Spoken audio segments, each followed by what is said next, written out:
I am Ferdinand Marcos, and I am the President of the Republic of the Philippines. I stand today on behalf of 110 million Filipinos. Mayong buntag. Good morning sa inyo lahat. We are back here. Binalikan namin yung hospital, itong pangalawang tent, isang tent city at saka isa pa to. Para inspeksyonin kung na-deliver na natin yung mga pangangailangan ng mga naging biktima na displaced, yung mga nawalan ng tahanan nung nakaraang lindol. Kaya kami nandito at maganda naman makita na malaki ang progreso. Malaking itinulong ng Red Cross. Kaya nandito ang ating chairman, the former Senator Dick Gordon. At kung makita ninyo, maraming tent dito galing talaga sa Red Cross, pati yung mga relief goods na galing sa Red Cross. Ang bilis. After one day, nandito na si chairman eh. Kaya naunahon ko lang ng one day. So you have a good leader. The people will move fast. Kaya talaga naman. So, I'm happy to report na meron ng talaga lahat ng nasiraan ng bahay ay meron ng tinitirahan kahit na tent lang muna. Kung makita ninyo doon sa yung dinaanan natin tent city, pinapalitan na natin yung tent at inalagay na natin yung mas maganda, mas matibay na housing para sa ating tinatawag na modular shelter na ating bagong binibigay pagka nagkakaganito. Kaya ako ay nagpapasalamat sa lahat ng ating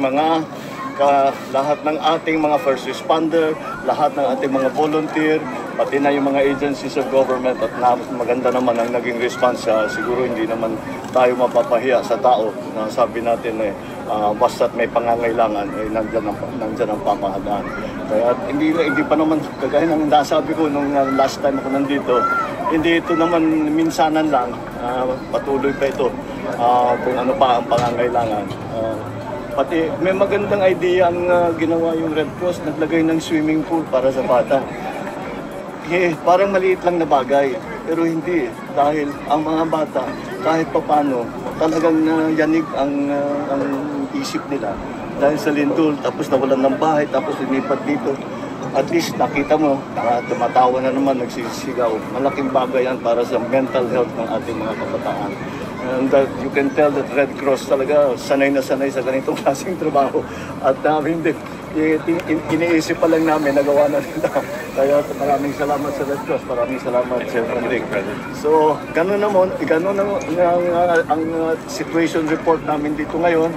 Maayos, lahat ng tao na naging biktima ay meron ng sinisilungan, meron silang kinakain, meron silang kinukuhanan ng tubig, meron silang ginagamit na toilet facilities na maayos.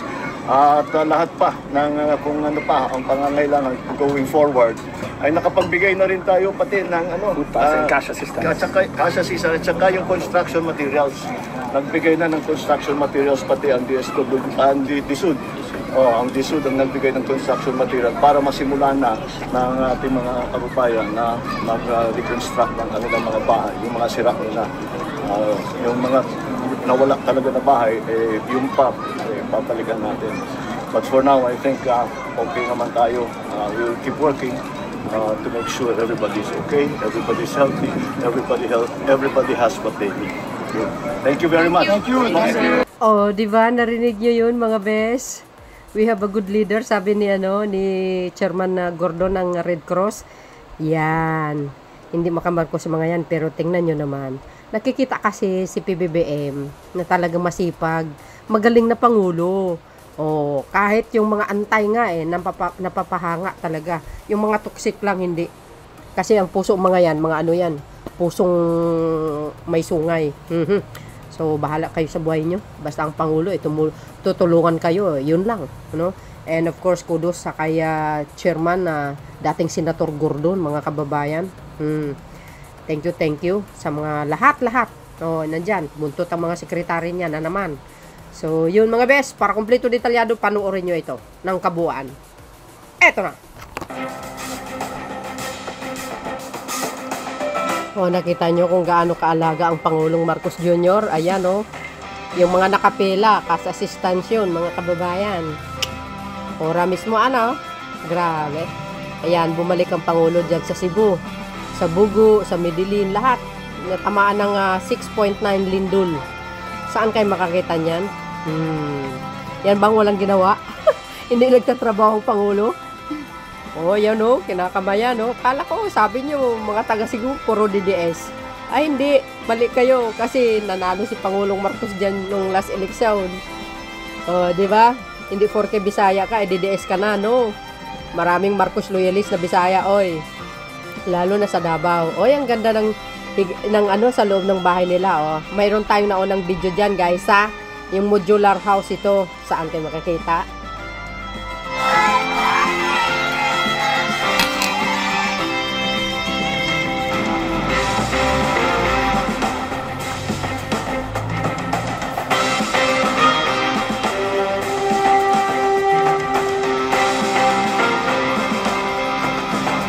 Shout out sa mga Marcos loyalist supporters, Filipino and OFW.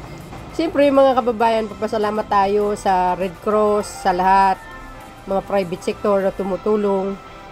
Ganito dapat, no? Pagdating ng mga sakuna, tigil-tigilin nyo yung mga paninira yung sa Pangulo. Dito sa San Romeo po, ang natapos namin are 45 units ngayon. Pero may dadagdag pa kami yata na 14, hindi pa na nakarating, no? So for now, 45. Kahapon po na turnover namin 20. Hopefully today, ma-turnover namin yung remaining 25. 59. Pero sa ngayon, ang kompleto namin is 45. Parating pa lang yung supply ng iba. 18 square meters po ito ang floor area. 3 by 6 meters wide. Temporary relocation nila until such time na may permanent relocation. Ang next namin na site is Danbantayan. Naka-download kami doon ng initial na 21 units. So we are about to start there. Prepare na ang mga ground, no? And then magtatayo na rin doon. And then the other one is Bugo. Bayanihan Village ang tawag dito kasi ambag-ambag ito ng maraming ahensya ng gobyerno, even the private sector. So makikita natin doon sa billboard namin ang mga logo ng lahat ng cooperating agencies.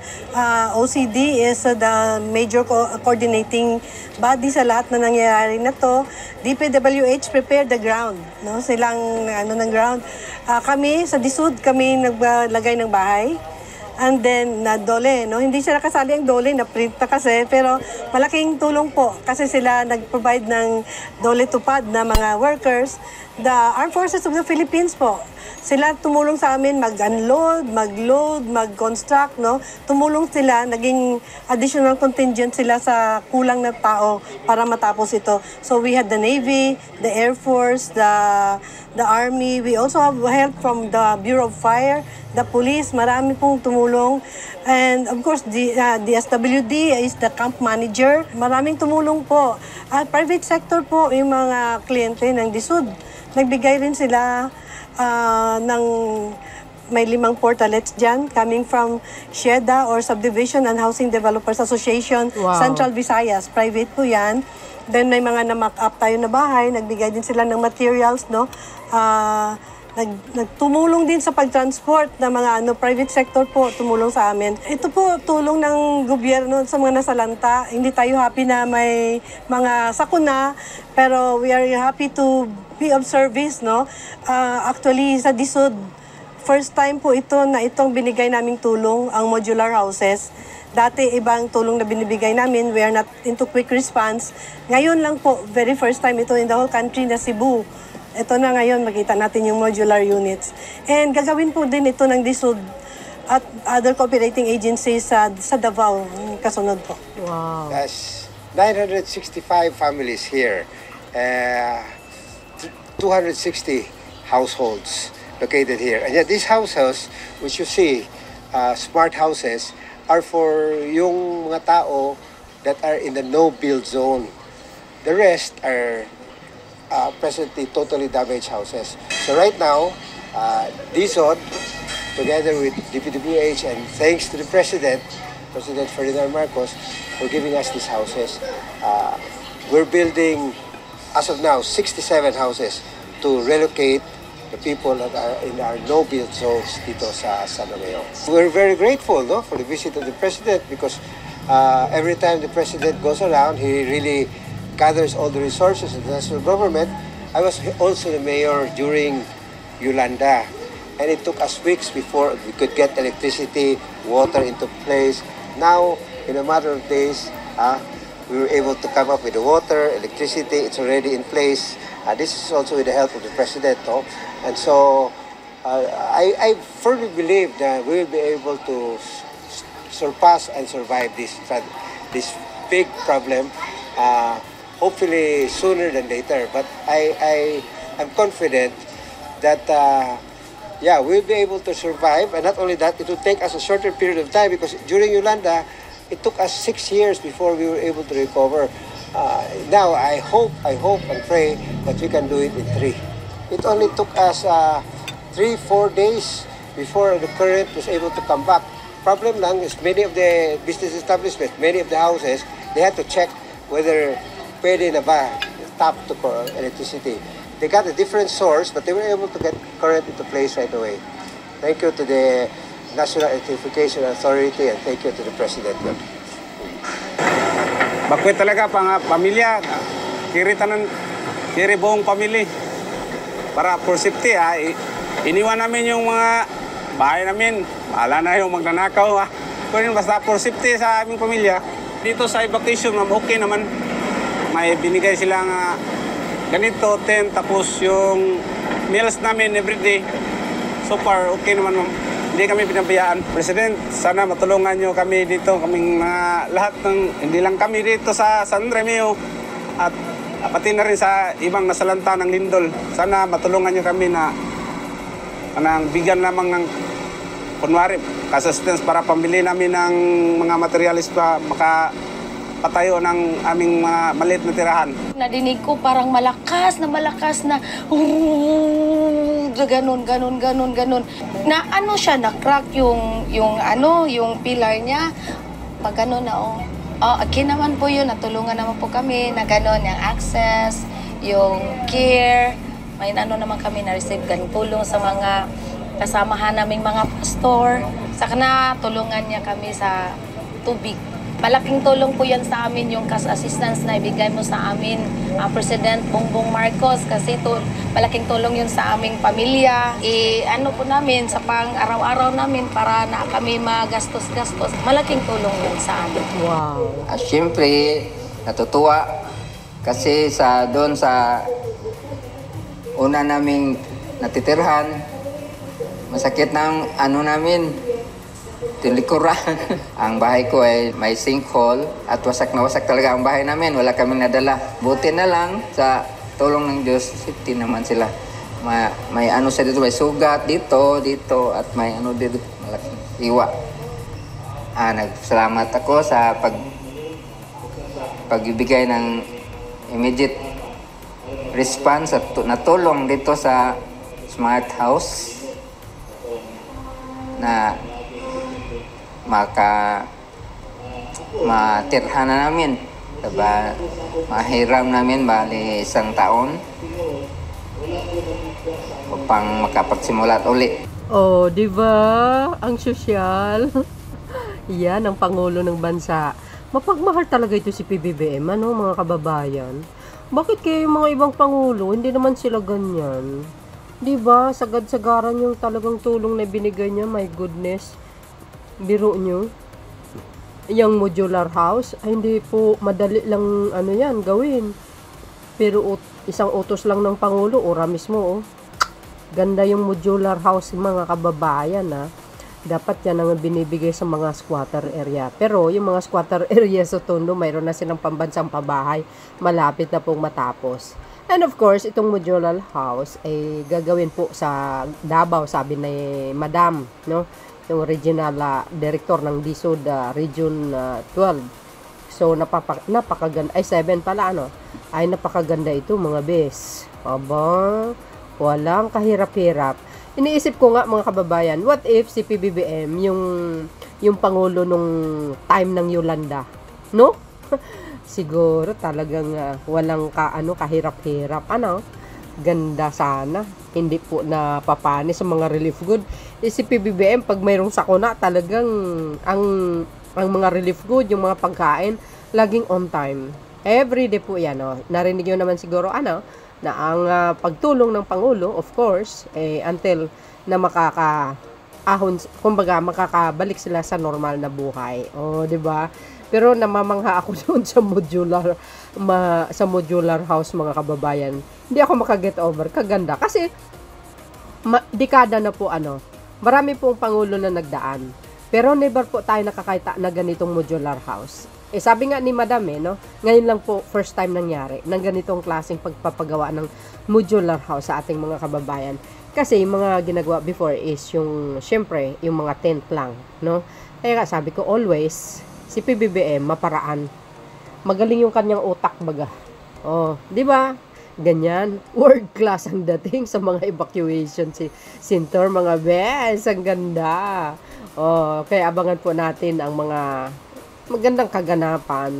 Alam niyo naman po tayo, Pilipinas, suki talaga tayo ng sakuna, nakakainis. Wala naman tayong sinisisi kasi yan po ay kalikasan. So, ano po ang kapalagayan nyo? Oy, shout out sa mga taga Cebu, of course. And sa mga Davao, dadalhin daw doon yan, no? Ika nga magpapagawa ng modular house na yan, hindi kayo naloka. Nakaka-overwhelm itong pamumuno ni Pangulong Marcos Jr. Ano po ang masasabi mo dito sa magagandang mga kaisipan na mayroon ng Pangulo? 'Di ba? Galit ka man sa kanya, paninira ka naman sa kanya, pero ang sinusukli niya, ang kabutihan, ng kalooban malasakit. Because President Marcos Jr., I really sure na nagbabasa po ng Biblia yan. At nagsisimba po yan, mga kababayan. Kasi napapansin ko, yung mga naninira sa kanya, hindi po niya pinapansin nandun pa yung humble niya, yung pagpapakumbaba niya pa talaga. So, sabi niya nga, tulungan daw natin siya. Ang lakas niya po, sa taong bayan, ay majority talagang suportado siya. Kaya nga, landslide ang kanyang boto no? So, since na umupo ang Pangulo, talagang ito na po yung nakikita natin na napakaganda ang kanyang mga kawanggawa. Itong mga gumagawa ng modular house, siyempre mga kababayan, may bayad din po yan, may sweldo mga yan, kaya hindi pwedeng wala. Thank you po doon sa DSWD na laging on time, naunahan pa yung tiktilaok ng manok, and the rest, Red Cross, lahat-lahat po, private sector, nakakataba ng puso, no? Yung pagdating ng sakuna, nandoon po nagtutulungan lahat. Pero napapansin ko, kahit may sakuna, mga kababayan, napapansin ko sa mga DDS toxic, paninira pa rin ang kanilang ginagawa. Ganon din si Sara Duterte. Sa oras ng sakuna, paninira pa rin ang laman ng bunganga niya. Oo, kaya ang majority, nakikita siya na nagsasawa na ang bansang Pilipinas sa kanya. DDS lang na sumusuporta sa kanya, no? So, yun mga bes, ang aking masasabi. Saludo ako sa Marcos administration. To God be all the glory. Thank you for watching. See you again on my next upload. Bye, and baboos. God bless Philippines. There's more!